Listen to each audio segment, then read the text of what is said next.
We all love the cool air from our car's air conditioner on a hot summer day. It makes our drive more comfortable and enjoyable. But to keep our AC working well, we need to charge it regularly, especially if there is a leak in the system. We can use DIY kits or get help from a professional. But what if we put too much charge in our AC system? How can we tell if that happens and what are the consequences? In this video we will discuss the various symptoms associated with an overcharged AC system, as well as how to fix such an issue. It's Max the Car Guy YouTube channel. Subscribe and let's get started. Odd noises. It might be a good idea to have the refrigerant charge of the system checked again if you recently had your car's air conditioning serviced and now hear strange noises coming from underneath the hood. An AC compressor may struggle due to system overcharging, frequently producing an audible gurgling or whining sound. Warm discharge air. When an air conditioner is overcharged, it rarely cools as it should and frequently releases lukewarm air through its vents. Refrigerant overcharging may be to blame if you recently topped off the refrigerant in your car but are still experiencing heat-related discomfort. Irregular pressures. High-side system pressures in an AC system frequently increase as a result of overcharging. Additionally, this can lead to system overheating, which adds insult to injury and makes it impossible to achieve any level of cooling. Freezing of suction line. A slight overcharge can easily result in the suction line of an air conditioning system freezing. This occurs mainly when freezing system temperatures are reached and the heat load into the evaporator is relatively low.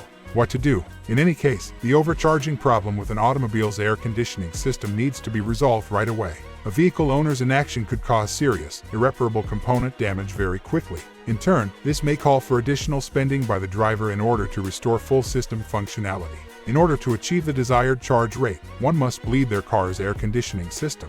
Unfortunately, since most people don't have a refrigerant recovery machine at home, this will almost certainly require a trip to the closest service center. Since Freon is recognized by the EPA as an environmental pollutant, venting refrigerant into the atmosphere is strictly prohibited. Visit your nearby auto repair shop immediately if you have any doubts about whether the AC system in your car has been overcharged. It is much preferable to take immediate action to address the problem at hand than to let complacency lead to system failure. Is it bad for the AC compressor? The compressor in an automobile's air conditioning system could suffer serious consequences if the system is overcharged. This results from the fact that under such circumstances, a compressor is subject to significantly increased loading, which leads to severe fatigue. Additionally, severe overcharging can result in sumping of the compressor, which is a situation in which liquid refrigerant enters the compressor's inlet side, frequently with disastrous results. A significant amount of AC compressor damage necessitates not only replacement but frequently complete system overhaul as well. This is because there is a high chance that the system will become contaminated if debris from a broken compressor is forced downstream. In any case, repairing damage of this nature is very expensive. So, that's it. Hope the information was useful for you. If so, please press the like button and subscribe to the channel.